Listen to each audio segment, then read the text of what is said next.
पाकिस्तान के मैन्युफैक्चरिंग शोबे की तकनीकी खसूसियत जानने के लिए हमें कैपिटल आउटपुट रेशो जो है वो देखनी होगी। कैपिटल आउटपुट रेशो का आपको पता है कि कैपिटल कितना लगाने से आपकी आउटपुट कितनी होगी, ठीक है। इनपुट आउटपुट जैसे देखते हैं ना, उसमें अब हम स्पेसिफिकली किसको देख रहे हैं, कैपिटल आउटपुट रेशो को देख रहे हैं। बड़े पैमाने की सनतों में सरमाया और पैदावार की निस्बत, अब ये कंपैरेटिव एनालिसिस है 1959 से 60s में वो 10,361 थे और 1975 से 76 में ये कितना हो गया 14,842। छोटे पैमाने के सनतों में 5,158 तक ये जो है वो बढ़ सकी। वो कहते हैं आम अल्फाज में हम कह सकते हैं कि बड़े पैमाने के लिए ये निस्बत 9,457% जबकि छोटे पैमाने में 5,158 % रही है, ठीक है। इसका मतलब क्या है कि हमारी जो बड़ी सनतें हैं वो ज़्यादा जाज़बे सरमाया हैं, जबकि जो स्मॉल स्केल इंडस्ट्री है वो क्या है, जाज़बे मेहनत है। वो कहते हैं पाकिस्तान में सनती शोबा की अहमियत। पाकिस्तान में सनती तरक्की क्यों ज़रूरी है, इसका हम देखते हैं, जायज़ा लेते हैं। कौमी आमदनी में इजाफ़ा, ठीक है। अब अगर आपके पाकिस्तान में जब सनतें तरक्की करेंगी तो कौमी पैदावार में ज़ाहिर है इजाफ़ा होगा, जिसके नतीजे में कौमी आमदनी बढ़ेगी, ठीक है। क्योंकि जो सनत है वो आपकी GDP का तकरीबन 20% जो है वो फ्राहम कर रही होती है। तो अगर वो एक्सपेंड कर रही है तो आपकी जो कौमी आमदनी है वो भी बढ़ेगी, ठीक है। और ये शुबा निस्बतन ज़्यादा पायदार और बाएतमाद होता है क्योंकि ज़रूरी शुबा गैर मुस्तहकम होता है, क्योंकि वो क्या है, कुदरत के ज़्यादा ताबे होता है, कुदरती आफात का जल्द शिकार हो जाता है। लिहाजा कौमी आमदनी में इजाफा की सूरत में आयदा वसूलों की तकमील के लिए ज़्यादा रकूम मुयसर आ सकेंगी और आपके पाकिस्तान की GDP का तकरीबन 13.45% जो है वो कहते हैं सनती शुबा से हासिल होता है। अब जाहिर है जब आपके इसका रोज़गार में इजाफा अगला पॉइंट है। पाकिस्तान में एक तरक्की पजीर मुल्क है जो कि अफरात आबादी का शिकार भी है, इसलिए बेरोज़गारी ज़ाहिर आम होगी। और जब सनतों को फ़रोग़ हासिल होगा, नए कारखाने लगेंगे तो लोगों को रोज़गार भी मिलेगा, बेरोज़गारी का खात्मा होगा। ज़रूरी शुबा की तरक्की, ठीक है, सनती तरक्की की वजह से ज़रूरी शुबा भी तरक्की करेगा क्योंकि ज़रूरी ख़ाम माल मसलन गन्ने, कपास और तेल निकालने के लिए बीजों वगैरह की मुनासिब खपत हो सकेगी, काश्तकारों की हौसला अफजाई होगी। मसलन अगर आपकी जो प्रोड्यूस है वो बिक जाए और मुनासिब उसके दाम आपको मिल जाएं तो आप जो है वो अपनी पैदावार में इजाफा करेंगे, ठीक है, नए तरीके अपनाएंगे और अपनी पैदावार बढ़ाएंगे। अदायगियों के तवाज़ुन की इस्लाह, सनती पैदावार में इजाफा की वजह से बरामदी एशिया की मिकदार बढ़ जाएगी जिससे ज़र मुबादला कमाया जा सकेगा। लिहाजा अदायगियों के मुकाबले में वसूलियाँ बढ़ जाएंगी और तवाज़ुन अदायगी की इस्लाह हो सकेगी, ठीक है। जब आपकी दरामदात और बरामदात का फ़र्क बेटा कम हो सकेगा तो आप क्या कर सकेंगे, अपना BOP सही हो जाएगा और हमें बाहर के मुल्कों के ऊपर कम इन्हिसार करना पड़ेगा, ठीक है। दरामदात का निमुल बदल, अब जो चीज़ें हम बाहर से मंगवाते हैं मशीनरी वगैरह, अगर हमारी अपनी सनत डेवलप हो जाए तो हमें बाहर से मंगवाना नहीं पड़ेगा और ज़र मुबादला के इस्तेमाल में जो है वो बचत होगी। इसी तरह दिफाई ज़रूरियात में खुद कफालत, अब हमारे दिफा का ज़्यादातर सामान जो है वो पहले बाहर से आता था, ठीक है। तो अगर हम ये सारा जंगी साजो सामान मुल्क के अंदर तैयार कर लें तो हम अपनी दिफाई ज़रूरियात के मुकाबले में खुद कफ़ील हो सकेंगे, दूसरों के आगे हाथ नहीं फैलाना पड़ेगा।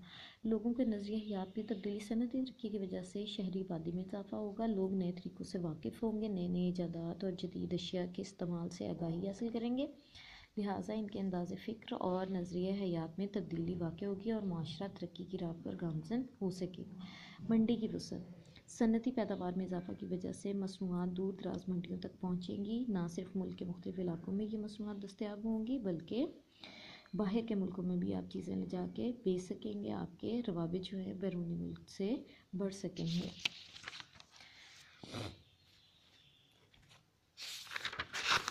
अच्छा जी, आलमी माशी हैसियत का में इजाफ़ा, अगर कोई मुल्क जो है उसकी सनत डेवलप करेगी, ठीक है, आप जो है आपकी GDP में इजाफ़ा होगा, आपकी माली हैसियत मजबूत होगी तो आप सियासी तौर पर भी दूसरों से बेहतर समझे जाएंगे। आपकी माशी हैसियत मजबूत हो तो आपको जो है इंटरनेशनल अफेयर्स में आप अपनी बात जो है वो मनवा सकेंगे। मुआशी तरक्की की रफ्तार में इजाफा, सनती तरक्की के नतीजे में मईशत का ज़रिए शुबा पर इन्हिसार कम होता है।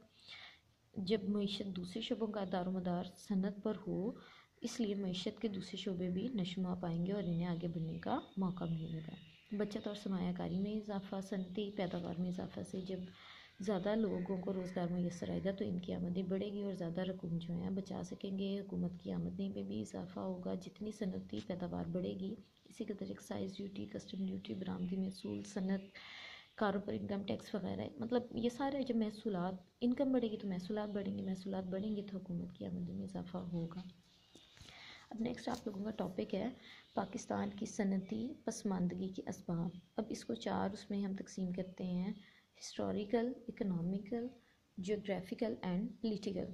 अब जो है तारीख़ी असबाब, वैसे तो बेटा आप लोगों को पता है कि जब पाकिस्तान जो है वो बना, ठीक है, सब कॉन्टिनेंट तकसीम हुआ, तो हमारे पास जो है वो बहुत कम सनतें हैं, ठीक है। उन्होंने जानबूझकर सनतें उन इलाकों में लगाई जहाँ पे हिंदू जो थे वो ज़्यादा थे।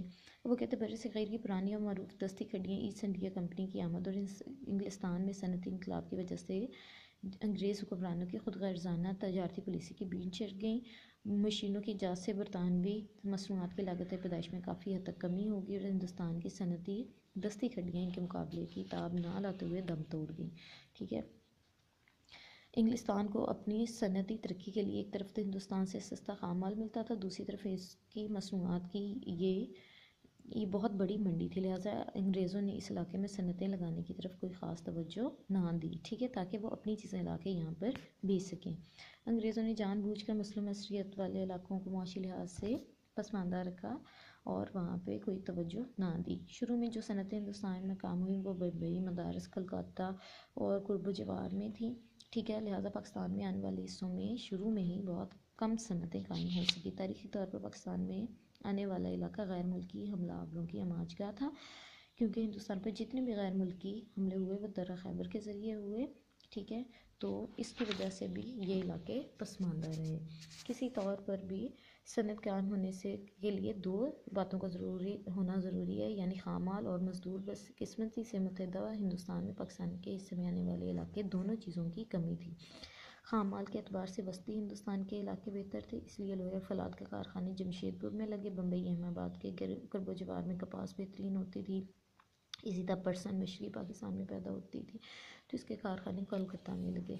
चूँकि हिंदुस्तान में मजदूर भी काफ़ी मकदार में सस्ते मुहैया जाते थे, इसलिए पाकिस्तान के हिस्से में आने वाला इलाका सनत लिहाज से पसमानदा रहा। नेक्स्ट है मुआशी असबाब। ज़रूरी मादनियात की किल्लत, ठीक है। अब जैसे लोहा है, कोयला और पेट्रोल वगैरह, ये आपकी उसकी जो है ज़ाहिर है ईंधन के तौर पे इस्तेमाल होते हैं। पाकिस्तान में इन ज़राए की किल्लत है, फिर ज़रूरत के मुकाबले में बिजली और कुव्वत की भी कमी है। इन ज़राए को दरामद करने के लिए ज़्यादा मिकदार में ज़र मुबादला की ज़रूरत होती है, जो कि पाकिस्तान के पास नहीं है। लिहाजा इन ज़राए की कमी पर सनती पसमानदगी का सबब बनती है। सरमाए की किल्लत, पाकिस्तान में सरमाया मुहैया करने वाले माली इदारों की कमी है, इसलिए सनतकारों के लिए वाफिर मकदार में रकूम मुयस्सर नहीं आ सकती। हुकूमत पाकिस्तान ने इस मकसद के लिए सनती तरक्याती बैंक और सनती कर्जे और सरमायाकारी की कॉरपोरेशन कायम की है। ताहम ये इदारे ज़रूरत के मुकाबले में कम मिकदार में कर्जे फराहम कर सकते हैं और माली कमज़ोरी सनतों के क़याम के रुकावट बनती है। ज़र मुबादला की किल्लत, पाकिस्तान एक तरक्की पजीर मुल्क है, बरामदात कम, दरामदत ज़्यादा। ज़र मुबादला कम होने की वजह से तो जो ज़रूरी मशीनरी है वो नहीं मंगवा सकते। ज़राए नकलो हमल की पसमानदगी, खाम माल और मज़दूरों को कारखानों तक पहुँचाने और तैयार शुदा माल को मंडियों तक पहुँचाने के लिए नकलो हमल के ज़राए का मुस्तैद होना ज़रूरी है, जो कि पाकिस्तान के पास नहीं है, ठीक है। अब जोग्राफिया और माशरती असबाब। साहिल समंदर से दूरी, पाकिस्तान का ज़्यादा इलाका साहिल समंदर से काफ़ी दूर रेगिस्तानों, खुश्क पहाड़ों और मैदानों पर मुश्तमिल है। अब जैसे आपको बताइए ना कि हमारा साहिल जो है वो ज़ाहिर है या सिंध में है या थोड़ा सा बलूचिस्तान में है।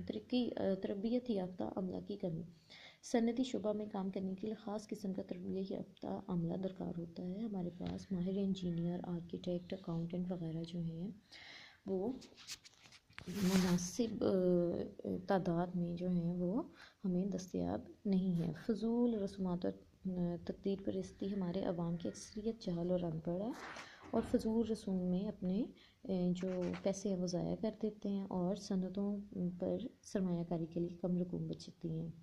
हिवस और लालच, हमारे सनतकार दिन रातों रात अमीर बनना चाहते हैं, ठीक है, और मसनूई किल्लत पैदा कर देते हैं जिसकी वजह से लोगों की जो ख़रीदने की क़ुव्वत कम हो जाती है और ज़्यादा पैसे खर्च कर लेते हैं और बचत करने की जो है उनकी सलाहियत ख़त्म होती जा रही है। ऐसे नुमाइश, हमारे लोग जो हैं वो नुमाइश के लिए बहुत सारी चीज़ें ख़रीदते हैं, मुल्की चीज़ें ख़रीदने के लिए उनके पीछे भागते हैं, ठीक है।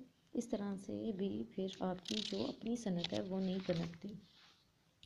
नेक्स्ट है पॉलिटिकल फैक्टर्स। तकसीम से लेकर अब तक पाकिस्तान को जो है, अब हमारे जो पॉलिटिकल इंस्टेबिलिटी का शिकार हैं, ये ईयर वाइज आपको पता है बेटा कि कब कब क्या क्या मसाइल हुए हैं, ठीक है।